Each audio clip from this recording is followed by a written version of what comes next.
On this week's episode, is DC doing well or not so well? Comedy Central's going back to the 90s, and is it time to be a fall guy? All this and more as we once again delve into the pop culture cosmos. And we're back with another episode of the Pop Culture Cosmos. This is Gerald Glassford from Pop Culture Cosmos, Game Source, Inside Sports Fantasy Football, and the Lakers Fast Break. We truly appreciate everyone out there listening to all of our great shows. And if you can, please, give us that 5-star review on Apple Podcasts. We would truly appreciate it. We cannot thank you enough for doing so. We also want to give a shout out to everyone as far as that's listening to us worldwide on internet radio, because we're on over 30 radio stations worldwide each and every week. In fact, we get replayed on radio stations every single day of the week, and we are truly thankful and blessed for that, including our newest folks at DAB Broadcasting. Thank you so much for the folks in Ireland, for being part of our program. Thank you so much for listening. We're going to have a great show today, and we truly appreciate being part of DAB Broadcasting. But it wouldn't be a Pop Culture Cosmos without my good friend. He's our own fall guy of Pop Culture Cosmos. You got to check out what he's doing today at popculturecosmos.com. His awesome shows, Topicocalypse and the Super BS Gamescast. Plus also as well his great book, Congratulations You Suck, which you can get today on Amazon and Barnes & Noble. And yes, it is actually a real title for a real book. It's a really good book, and you got to go ahead and check it out. Someone asked me that the other day. Congratulations. Is that's a real title? Yes, that's a real title. It is my good friend. It is Josh Peterson. What's up, man? What's up? What's up? Just ready to talk some pop culture on this here fine Sunday. How you doing? I'm doing well, my friend. Just headed back from the Mount Charleston here in Las Vegas, where it was nice 20 degrees cooler than it is now here down in the city. It's about 115 degrees or so-ish here. And well, I'm melting, but we'll go ahead and push through it. But yeah, somebody the other day asked me, hey, man, is Congratulations You Suck actually a real book and a real thing? And I said, yes. And it's available on Amazon and Barnes & Noble. More importantly, did they buy one? That I don't know. Your wallet will let you know more than I would. But it's going to be a great show we're going to have today. We're going to talk about the state of DC heading into next week's DC Fundome. Is it doing okay? Is it not doing okay? We have some questions about in regards to the whole DC platform. So we're going to talk about that here coming up in a second. Plus also as well, Comedy Central is returning back to the 90s. Shocker upon all shocker, another network or outlet for entertainment going back into the reboots and back into the 90s. But I'm going to ask Josh, is some of these 90s returns are going to be suitable for a 2020 audience? Plus also as well, we're going to talk about the hit game that just came out earlier this month, Fall Guy Ultimate Knockout from Devolver Digital. It's a crazy game. A lot of people really get into it. It was one of the big, it was one of the games that came out on PlayStation Plus recently, and a lot of people are truly getting into it. But but to me, the thing that caught me the most was the corporate interest and the interest from the corporate world that got me the most. So we'll talk about Fall Guy Ultimate Knockout here in a bit. Plus Noah Ian Fine he's going to stop by later in the program talking about Netflix's latest anime series, Transformers War for Cybertron. He's going to talk about part 1, the first 6 episodes in the series that have come out. The other 12 episodes are going to come out at a later point in time. It's the first phase. I believe it's called Siege, if I'm not mistaken, for the first 6 episodes. So he's going to sit down and talk about that coming up later in the program as well. And I'm going to ask everyone out there this later on in the program on the back end. Would you pay just 15 cents to go back to the movie theaters? We're going to talk about that on the back end of the show as well. But first, Josh, I think it's that time again, my friend. I think it's that time. to head on down to the rumor mill. Rumor mill. All right. So I got an update on a rumor from earlier this week about the Mass Effect remastered trilogy. This one comes from Game Rant. According to Game Rant, this one of the stores that started Jamie's selling, favorite. Well, hold on. Jamie's favorite publication. Yes, one of the stores that started selling these pre-orders for the Mass Effect remaster has just canceled all of those pre-orders. Game in So Europe, if I'm not mistaken, right? Yeah, so for those of you who don't know, the pre-order was put up on this website under the title N7 and had a release date of October 30th, 2020.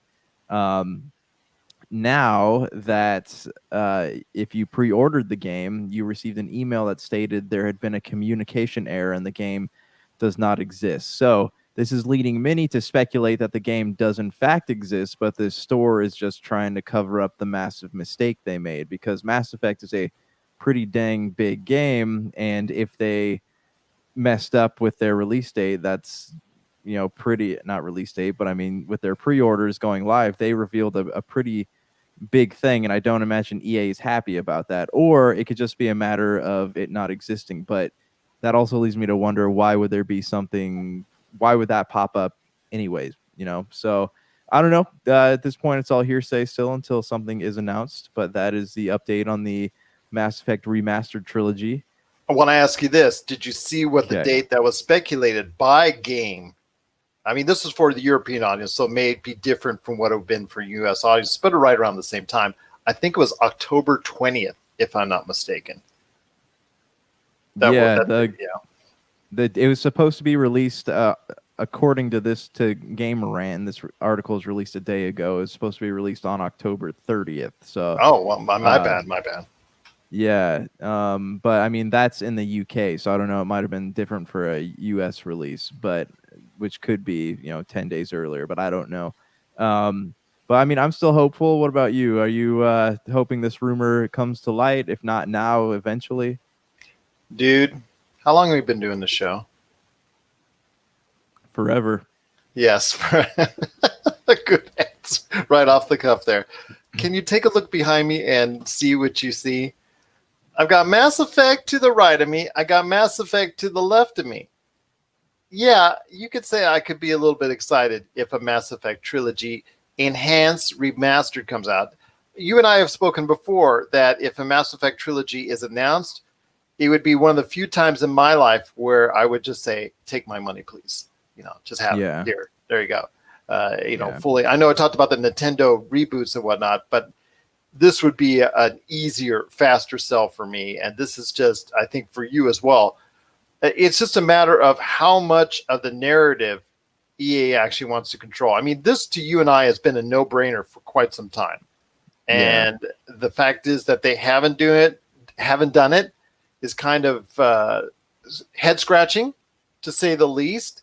At least now that at the tail end, they're still doing it when they've pretty much maximized the sales of the PlayStation 4 and also as well the Xbox One. So I guess if there's any point in time that you're going to do it, you're going to do it now, because doing it after the new console launch, unless you're doing it specifically for that console launch, which I wouldn't estimate that a game of this type, because Mass Effect Trilogy can only be remastered for to a certain level. You're not going to be able to really, I think, take advantage of the next gen graphics per se. I think this would be best suited on a PlayStation 4 and also as well an Xbox One format. Plus the fact that there are so many units out there already.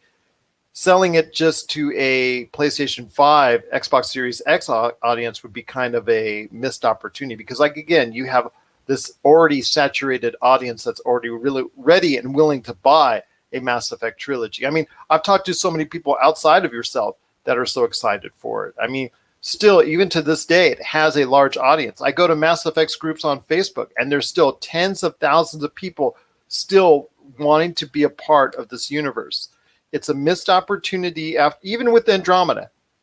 even as Andromeda has failed, it hasn't soured the note. It's only made it kind of like sweeter for people to go ahead and have a return to see Shepard once again. Yeah, and there's a real opportunity here to kind of, like you said, take advantage of some of the newer hardware that has been made available since the original Mass Effect games came out. And that being said, like I would love to see something like that even running just on the the latest Unreal Engine. Just the things they could do would be amazing. Even if it's just a reskinning, like we saw what reskinning not reskinning, but we saw what a remaster of like Halo Combat Evolved could look like, right? So I Final mean, if they Fantasy even VII. Final Fantasy VII, if they could even do something close to what those games did, then yeah, it would be almost feel like an entirely new game. And I think that it would be Mass Effect for a whole new generation. If that came out, people would completely forget about the fiasco that was Mass Effect Andromeda's initial release. Huh? What? When? Huh? I've already forgotten about it Right. already. Right. Yeah. But yeah, I agree with you, my friend. This is money that I think EA is just. I don't know why they haven't already delved into it. With this is one of those upper echelon publishers that people have often criticized are just too money hungry. We've criticized 2K. We've criticized Activision. We've also criticized EA for going overboard on trying to go ahead and find monetary gains, especially when it comes to certain microtransactions. So why they should leave this on the table for so long, again, it just leaves me scratching my head. But do I think it's actually going to come out? As I've told you before, my friend, I won't believe it's coming out until I actually see it announced by EA.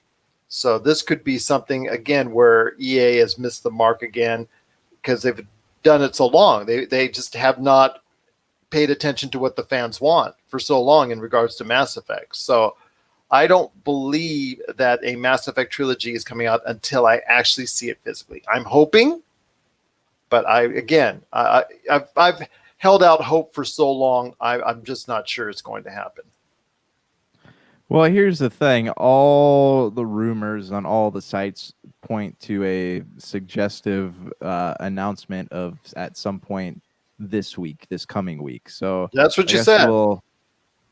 So I guess we'll, if it happens, it happens. But if not, we'll know that, we'll start more and more debunking more and more of these rumors, and we'll know that they're not all as true as people say they are. All right. Are we ready for rumor number 2? Rumor number 2. Go for it, my friend. Okay, rumor number 2 comes from The Verge, and it is saying that Disney is going to be launching a new streaming service, and this is going to be called Star, and this is going to have ABC, FX, Freeform, Searchlight, and 20th Century Studios movies and television shows on there. I know we've talked about this a lot. The idea that Disney needs to put their adult content on Hulu or do something like an adult version of Disney Plus. I feel like this is too many houses to keep track of for streaming content. I know Disney's a huge company, but this feels greedy to me. What are your thoughts? So, do you think that is something that is merited, or do you think that it's something that if you're already subscribing to Disney Plus, you should have it? Because look at this, you're subscribing to Disney Plus, Hulu, and Disney Star if you want all the Disney services. No, we got to talk about ESPN Plus as well. ESPN Plus. It feels like too much. It feels very greedy, and if this is true, I don't know how I feel about this if it is not packaged with what's already there. Thoughts are this. I mean, they just announced the other day that they're folding up at least kind of putting into mothballs the name 20th Century Fox on shows going forward in studios. In fact, they're bringing back, I think, Touchstone, if I'm not mistaken. That they're bringing back that label. So they should focus on that and putting stuff. They should just focus on Disney Plus, maximizing Disney Plus. They have something now that's garnered over 60 million viewers. They're rapidly outpacing what they're doing with Hulu or what they've ever done with Hulu. They should put all this concept as far as ESPN Plus, the Star, the Hulu. They should put all into Disney Plus. They've got a great thing going there. Maximize Disney Plus. Put it at like $14.95, same as you would for what you would see with Netflix and any other these HBO Max and whatnot. Because if you give them ESPN, Star, whatever that ends up being, Hulu, and Disney Plus all in one entity, all in one format, my gosh, that would be an outstanding deal for consumers, and you would definitely have something that not only rivals but beats Netflix right there for you. Yeah, because that's exactly. that's something that Netflix doesn't have is live sporting. And if they had ESPN Plus directly on instead of part of a package that you have to go ahead and do, but they had everything centered around the foundation of Disney Plus, that would be the smartest move to make. Yeah, I mean, I know Disney has saw a major revenue drop this quarter from just a lack of putting movies out there, but this seems like a good way to lose more revenue because you have these people who are like, Disney Plus is so cool, I'm going to keep my subscription to this thing year round. If you start doing stuff like that, people are going to start canceling their Disney Plus and jumping in and out of streaming services, and there could be a month or two where they're not even subscribing to anything Disney. So if you want to lose the goodwill of the people, this is a surefire way to do it. There's a better way to do this. Create some kind of infrastructure within Disney Plus to where you can access all of this stuff. Hulu is fine just because Hulu is already pre-existing, but there's no need for another Disney streaming service. I'm just thinking the way to go personally is Disney Plus. I just think everything should shift, like we're seeing now with DC. We're going to talk about DC here in a minute. Like everything was shifting with DC over to HBO Max. Everything should shift over into Disney Plus, and all that content should come that way. I know as a consumer, I would pay more specifically if it had all that extra content. Yes, exactly. As would I. But that's just Disney is just when you start to see a bright side in Disney, their corporate greed shines through. So again, this is just a rumor. Nothing's been confirmed, but there are very suggestive things out there that are saying that this could become a true thing. So I don't know. We'll find out later, I guess, as more things are revealed. When is D23? I forget. I'll look that up for you here in a sec. But I do want to go ahead and just say hello to everyone out there that's listening to, or watching us on all the Facebook gaming groups out there. Howdy, howdy. It's the Pop Culture Cosmos with Josh Peterson. I'm Gerald Glassford. But yeah, I'll look that up for you here in a second. Just wanted to give everybody a heads up on that. Josh, any more rumors you got for us? Sorry, yeah, I was trying to get my comment board. Don't listen to my voice. My voice is bad enough as is, according to the commenters out there. So yeah, you said it. No, I'm just kidding. Okay, final rumor of the day is also Disney centric.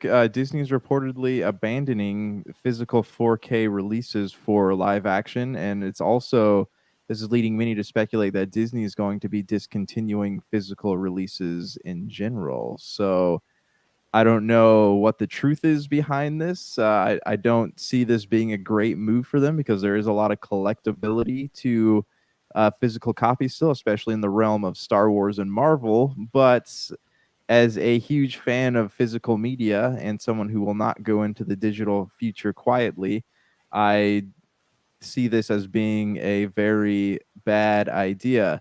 It's since been said, since this quote unquote news, this comes from Collider, by the way, this quote unquote news came out. A spokesperson for Disney has said there are no plans to discontinue releases in any particular format, but that's a very very generic response. So I mean, I don't know. What do you think that Disney? It would be a good idea for Disney to discontinue physical releases of anything in any format besides VHS, of course, which they've already done. I haven't found a date for D23 specifically for this year, so they may have canceled or delayed it. I'll get a confirmation for everyone out there on our Pop Culture Cosmos Facebook page. But in regards to what you're saying, think of it this way, my friend. The younger kids, the kids that are not, let's say the people that are now even in their 20s right now, they were brought up on Disney DVDs. they were brought up on Disney. Well, some of us older people were brought up on Disney video cassettes. There is a home video market, and I understand that they want to, again, as I said before, push everybody to Disney Plus, but there are a lot of people out there who still want the physical hard media. I see them weaning off of it, but not like on a 1-2 year plan. I'm talking about a 5-10 year plan, my friend. So I don't see them going ahead and just getting rid of entirely their line of physical media anytime soon. As far as they'll phase down, because obviously they want you to go digital as the world goes digital. But I do see that there still will be releases for physical 4K in the not so distant, for at least for the foreseeable future. I mean, for instance, Marvel, like Black Widow, that's still going to come out on a 4K Blu-ray. Don't tell me it's not. Like Mulan, that's still going to come out on a 4K Blu-ray. Yeah, don't tell me those types of AAA projects. And again, there's all those other the Mulan that went straight to home video, and then the other cartoons over the years have gone straight home. That's a big money market for them, or has been in the past. Like for instance, people just want to go ahead and put the DVD in and let the kids watch while they're in the playpen or while they're in a certain area. I don't want to say babysitter per se, but TV's been the great babysitter for a lot of people for a long time. Well, here's my thoughts too on this. If Disney is struggling, like if it's looking like putting out physical copies of things is a waste of money for them, it's only because they price them so dang high. You go to Walmart or Best Buy or Target, you can't. Star Wars, right? The Star Wars movies, they cost about $25 a pop. You want to buy a Marvel film, they're about $25 a pop. You can't. Marvel films have always been relatively expensive, but Star Wars, remember, you could buy, and you could still find it on eBay. You could buy the original trilogy for about $25 to $35, the Blu-ray trilogy. So what is the point? Why charge so much stinking money for a physical copy of a movie? If you want to sell it for anywhere from $15 to $20. There's no need to go up to $25. That's way beyond anything I would ever pay for something unless I was absolutely dying to have it. So, if Disney's losing money on this, it's because they're charging so much for anything that people would want. Like even their, you look at Frozen, right? Frozen 2, it costs, you go to I was at Target today and it's $27.99 for Frozen 2 on Blu-ray. Like why am I going to pay that much for something like that? You have Disney Plus out there. So why don't you take your physical media prices down a little bit and see maybe you can actually make some money off of them for once. It looks like D3 2020 has been canceled. It looks like it there because everything I see is pointing towards 2021.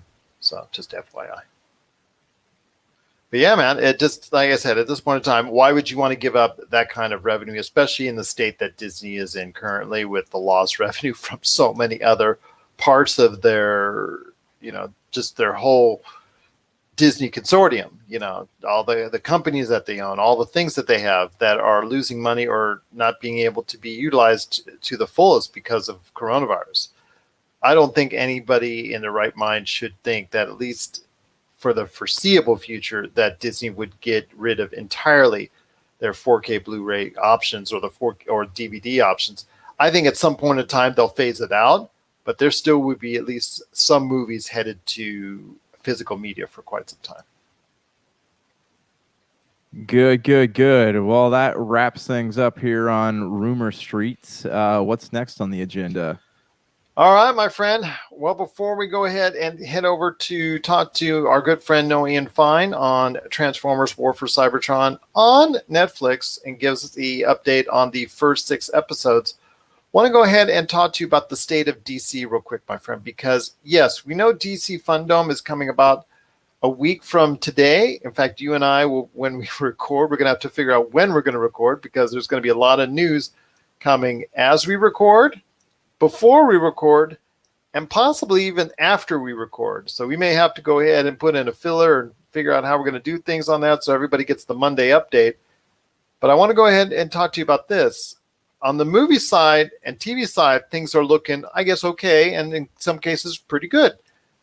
But on the comic book side, obviously the comic book industry, as we've talked about on previous episodes with the coronavirus, has gone into the toilet. And with that, unfortunately, DC announced massive layoffs. They've announced several closures of comic books that will be coming, comic book series that will be coming to an end in the not too distant future. I think at least by year's end, there will be several. And I know you mentioned a couple. I know Suicide Squad, Aquaman, one of the Constantines. I think also Teen Titans. There's several that are I think affected by this as far as closures are concerned. And then also they've announced that all the DC universe, which was the as far as the streaming service that they had that came out before HBO Max, that all the DC video related stuff is going to shift over to HBO Max. What does this tell you as far as the state of DC at this point in time? I mean, at least in some parts of it, it's doing well, and they're focusing on that. But on the comic book end, for comic book fans out there, this does not spell good news. No, and like I don't know how much of this has to do with coronavirus and how much of it has to do with like their dispute with their distributor. I know they're talking The about Diamond. distributing. Yeah, and I don't know if they're, because they had a plan to distribute their own comic books, and I don't know if that is a budgetary thing because of that. This is purely speculation at this point, but I think that DC is suffering from a just too many things in too many places. They have their streaming service, and I don't imagine that that's cheap to run. They have their comic books, and at the and their films, and they have their merchandise. Like, there's so many facets of DC out there that I don't think they know what baskets to put their eggs in, and they're just trying to do a little bit of everything. I think that it was having their own streaming service was a very poor financial decision when they had something like HBO. HBO Max could have been a thing a lot sooner. They need to get back to their fundamentals. They've quote unquote lost a lot of money on the DC film universe also. They need to get back to their fundamentals. They need to get back to and this could be said also about the DC film universe, right? They need to go back to comic books. That's what they do. That's what they've always done. In the DC film universe, they should get to their basic heroes and stop putting out Suicide Squad was a flop. That was a movie that could have been done after they did a Batman film, or Birds of Prey could have been a movie that was done after they did a legitimate Flash film. They just launched money everywhere at the mere like thought of like, it's like somebody who walks through a casino and says, "Oh, that guy is making a lot of money playing craps over there, so maybe I'm going to sit down and spend $300 on it," and they end up walking away with nothing. So it's just, I don't think there's a lot of great financial decisions that have been made by DC in the past 5 years, and because of that, they're suffering, and now it's affecting the very thing that they should be focusing on more than anything, and that's their comic books. These are my thoughts, though. I don't know. What do you think? It's just a downsizing, my friend, and it's a shame that a lot of these great comic book series are going to be coming to a presumptuous end, and unfortunately, for a lot of them, that's going to affect terribly a lot of people. It's going to take just affect hundreds and hundreds of staffers that are going to be laid off. But most, also as well, the readers and faith that they have in DC Comics has also been damaged over the course of what's happened and what we've seen over the course of the past few months. And it's just been a shame to see this kind of, just desaturation of what's going on. And I guess in order to go ahead and get this comic book division into the place where it can at least tread water, I guess that's going to mean a lot of layoffs. It's going to mean a lot of hardships, and also mean a lot of closures for a lot of popular or critically acclaimed comic book series that just didn't meet the kind of high level volume that I think DC is looking for. And that's a shame to see, because any more damage to this comic book industry is, I don't want to say it's a fatal blow, But again, we're having some seriously hard times in the comic book industry right now, and it's a shame to see. Yeah, I agree. I mean, it's a bad time to make bad decisions, if that makes sense. And that could be said for any company, but it's not. They have a way to be successful with their revenue intake, and they're just not.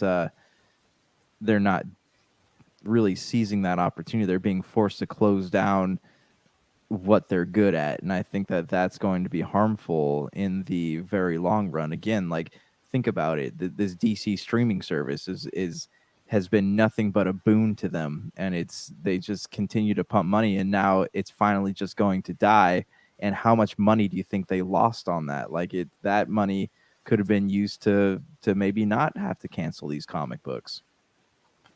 True, but again, it comes down to where are their priorities at, and we're seeing right now their priorities are on the big screen, or at least right now the streaming screen, when it comes to HBO Max and the whole DC universe being shifted over that way, and the comic book industry, or at least the comic book end of DC Comics, being left to dry.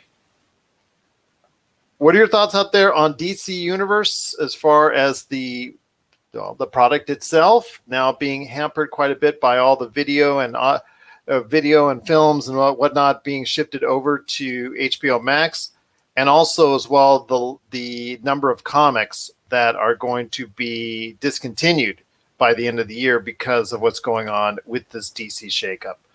We want to hear your thoughts. PopCultureCosmos@yahoo.com. PopCultureCosmos@yahoo.com. Also as well, Pop Culture Cosmos, Humanity Media, and Game Source on Facebook, Twitter, and Instagram as well. And also, while it's still kicking, if it hasn't been banned, Pop Culture Cosmos on TikTok as well. Well, my friend, before we go ahead and hit up Noah Ian Fine, War for Cybertron review and all that, I want to go ahead and knock out a couple more things. And that is this. Comedy Central is heading back to the 90s. Gee, what a shock, my friend. Another entertainment outlet reaching back to reboots. But in this case, it's a lot of stuff that I'm excited about, with one in particular. But we're going to go ahead and ask first in regards to some stuff that you might be interested in. Do you remember at all your days watching anything on MTV in regards to Daria is concerned? I know my sister was a fan. I was honestly too young to watch any of that stuff. I caught a couple episodes of Beavis and Butthead with my dad, and I remember just wondering what in the world I was watching. I was honestly too young for that at the time, though. I was more into stuff on Nickelodeon, like the Hey Arnold and Rocket Power and stuff like that. But I appreciate it, but I don't have a huge fandom with that type of thing. Well, I know that there's a spin-off of Daria called Jody. Mm-hmm. Is in the works there. Rugrats, Yeah. I think, is also being revived, if I'm not mistaken. Rugrats is Nickelodeon. Yeah. Okay, it's possible. I know that they're This is all under the Viacom Happy Family, by the way. Yeah, okay. I mean, that would be awesome. I know they had talked about redoing Hey Arnold and a couple other shows. Ren and Stimpy was one. That's going to Comedy Central. That and Beavis and Butthead, if I'm not mistaken. Yeah, well, Beavis and Butthead was on MTV, and then Ren and Stimpy was a Nickelodeon show that was like really crossed a lot of lines, and a lot of parents stopped letting their kids watch it. But yeah, I mean, I do remember watching Ren and Stimpy. Like, that was a pretty good. I enjoyed that one, but I mean, it's funny too, because compared to like modern cartoons, some of the stuff they show on Cartoon Network, like, you would never. It seems like a night and day difference between like acceptable material.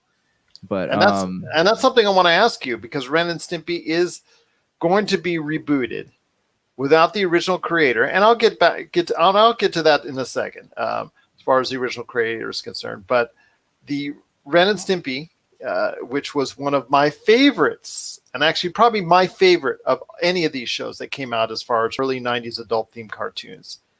And let me ask you this. Do you think it's okay to go ahead and put that out in a 2020 format?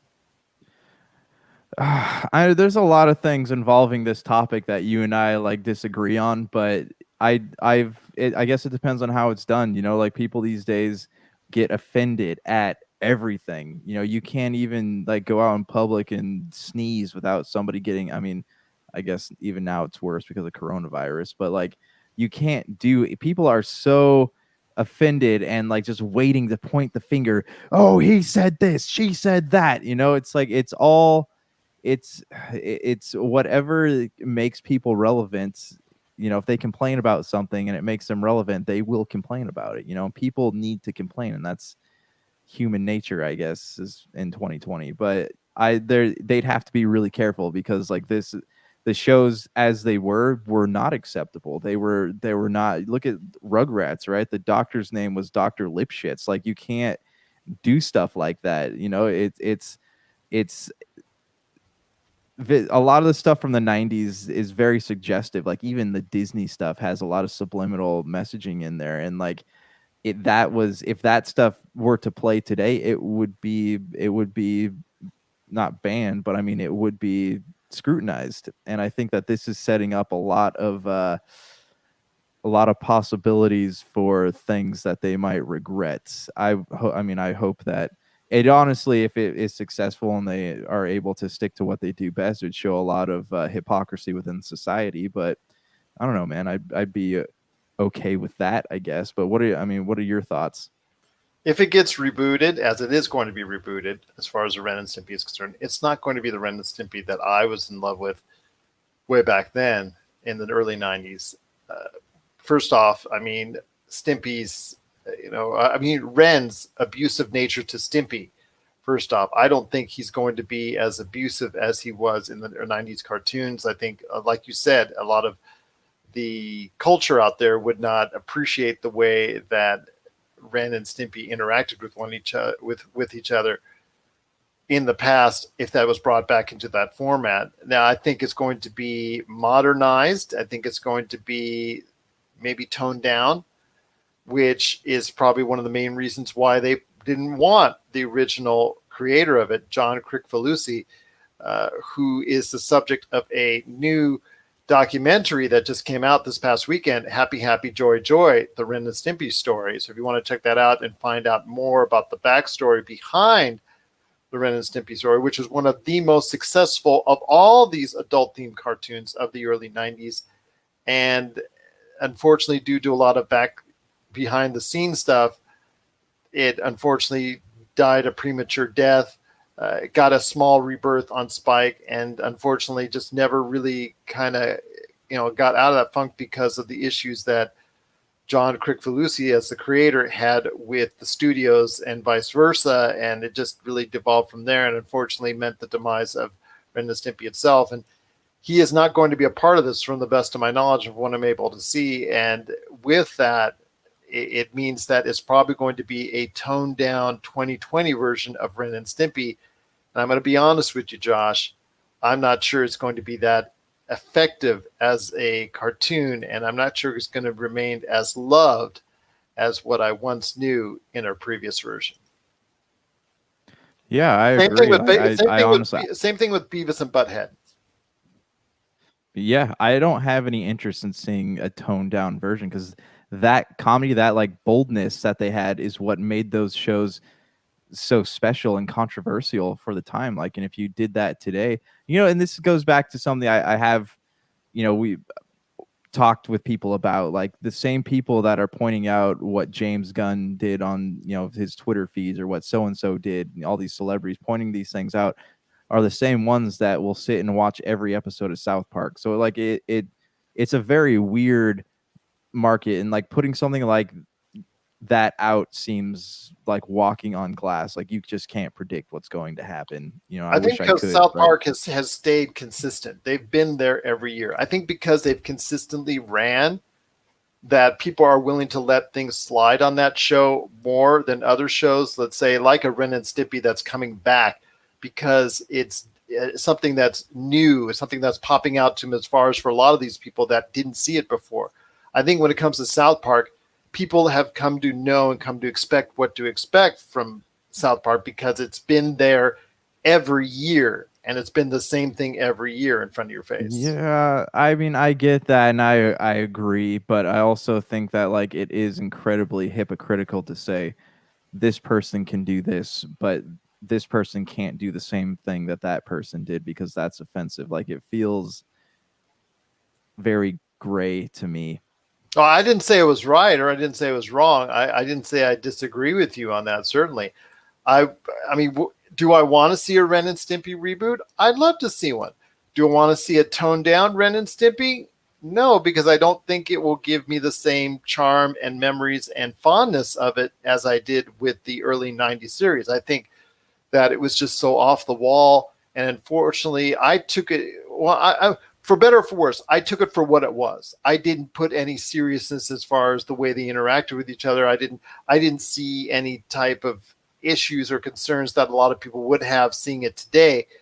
But then again, I was still a young adult at that point in time. I think it was in my early 20s at that point in time. So I had a good reasoning of exactly what right and wrong was at that point in time. A lot of people that may be seeing it now that are younger that might want to see it may not have that same sense of right and wrong and see this and react badly to it. And that's would be a shame because Ren and Stimpy does deserve the kind of same platform that, like you said, a South Park does, or Robot Chicken, or some of these other, toe that gray line of what is acceptable and not so acceptable on public television when it comes to animated features like that. So I don't know, man. I just we'll have to wait and see what this future version of Ren and Stimpy and also Jody, the offshoot of Daria, and then also, like you said, Beavis and Butthead, Rugrats, et cetera,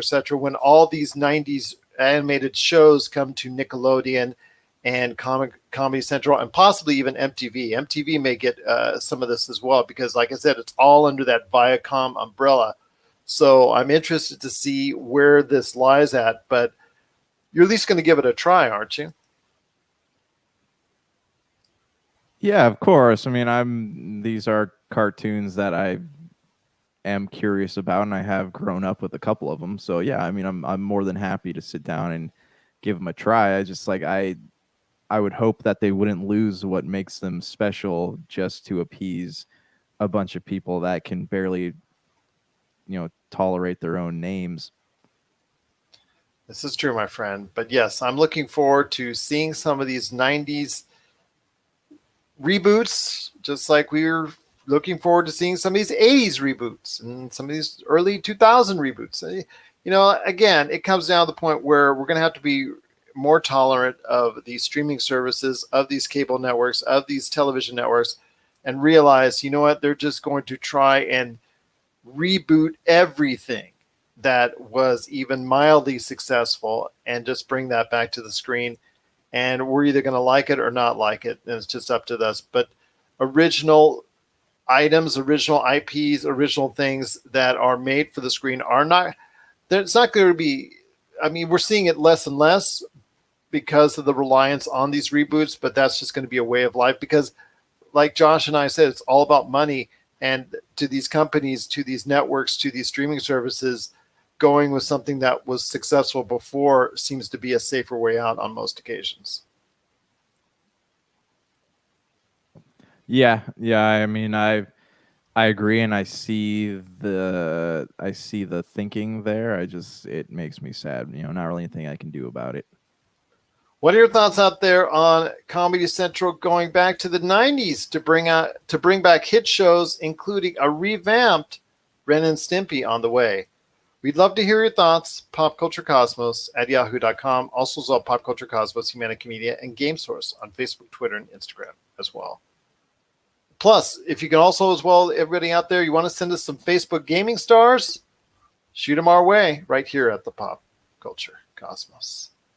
My friend, speaking of gaming, a game came out earlier this month that was part of the PlayStation Plus package, but also as well, it's hit other venues as well in regards to Fall Guy, Ultimate Knockout, although most people know it as Fall Guy. It's cute, funny, it's involving little creatures that you can go ahead and custom design yourself. and that are custom designed. They have a lot of many different features. I love the one that's running around as a bag of French fries. I love that. That was kind of cute and whatnot. But it got my interest as far as not only as a cute, crazy game that a lot of people are just really interested in as far as doing all the crazy stuff that's within that game, but as a family-friendly fare, it has also caught the eye of a lot of corporate America, with Twitter going ablaze with all these different companies asking Devolver Digital and the makers of Fall Guy to go ahead and build them a specific custom Fall Guy outfit. Like for instance, I've seen Walmart, I've seen McDonald's, I've seen other high-profile corporate America companies approach them in a way I've not seen too many times before. Let me ask you this, my friend. When you hear this, as far as corporate America reaching out to a video game from a smaller, because Devolver Digital is not high on the food chain as far as publishers are concerned. And this is made by the folks at, I think, Mediatonic. Yes, Mediatonic is concerned. I want to ask you this, my friend. What does that tell you when corporate America gets involved with a video game? They're seeing dollar signs. It's the same thing with Fortnite. You know, they're seeing the dollar signs. You know, and it's I don't know. They're trying to cash in on something that they think is going to be the next big thing. Is it going to be the next Roblox? Is it going to be the next Minecraft? The next Fortnite? Whatever. They're seeing the dollar signs, and that's what's getting them interested. It is what's getting them interested, but it's very, very interesting to see that that's the case. And it's a crazy game. It's a fun game. So hopefully people get a chance to check it out. Fall Guy Ultimate Knockout. But, you know, as a game, does that game kind of appeal to you? Because it is garnering a lot of people playing it, at least streaming it. And people are just thinking this game is so crazy when they play it out there. It's not like any game that's really come out in a long, long time. So I this is the first I'm hearing about this. I'll have to do some research. Maybe I can get back to you on the next episode. But if it's anything like it is, it's definitely sounds interesting. Well, it is an interesting. It's just people, the streams. People are going crazy over this because it like I said, it's a lot of fun. It's like you get all these little creatures together. It's part cute, part crazy, part wacky. It is something that I think Devolver Digital has a hit on its hands, most assuredly. And again, with corporate America really, really, really getting involved with this with requests to make Fall Guys of their own, it tells me that a lot of people are looking at this game, Fall Guy Ultimate Knockout, as the next big hit. What are your thoughts out there on Fall Guy Ultimate Knockout? Would you like to see a Fall Guy of your own? Or maybe even a Pop Culture Cosmos Fall Guy, because we actually have a Fall Guy doing the thumbs up as far as our logo is concerned. It could easily go into Fall Guy. But what are your thoughts on Fall Guy? Have you been playing it? Are you enjoying it? Is it something you really want to get into? Share us your thoughts, popculturecosmos@yahoo.com. Also as well, Pop Culture Cosmos, Humanity Media, and Game Source on Facebook, Twitter, and Instagram as well. Well, coming up next, we've got Noah Ian Fine giving us a quick review of the first part, Siege, of Transformers War for Cybertron. The first 6 episodes, he's got some thoughts on it coming right after the break. And then on the back end, would you pay 15 cents to go back to the theaters? We'll talk about that as we close out the show. This is the Pop Culture Cosmos. And we're about to close out the show. This is the Pop Culture Cosmos. Want to thank everybody who listened to us on radio and our podcast for listening to our interview with Noah Ian Fine, talking about the War for Cybertron. Appreciate him coming on the show as always. But before we head on out, my friend, AMC announced that this week, when it's time to go back to theaters, that 100 theaters are opening up. And in honor of their 100th anniversary, they are adjusting the price for one day only down to 15 cents to match what they actually had when they first came out 100 years ago, as a gimmick to get you back into the theaters. So I want to hear your thoughts, my friend. And this is only for legend films. This is only for films that, or legacy films, I should say. Legacy films like, Empire Strikes Back and whatever else that they have that they're playing at these theaters that's older and not anything that's new or coming out, like the new Russell Crowe movie or anything like that, or even New Mutants or whatnot that's coming out in a couple weeks' time. So I want to hear your thoughts, man. Does this entice you for 15 cents to go back to the theaters?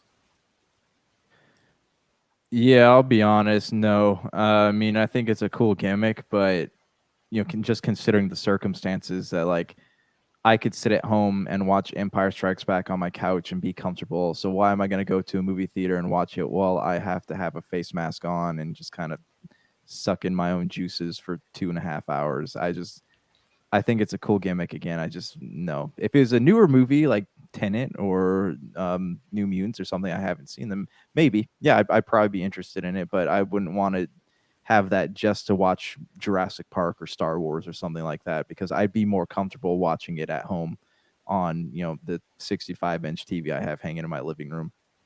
Really? Oh wow, man! Lucky you. Lucky you. I mean, not bragging or anything, but I know. Mine's only a 60-inch. But anyways, it's good to hear that there's still some sensibility left, because you're right. 15 cents is a great deal. 15 cents is an awesome deal.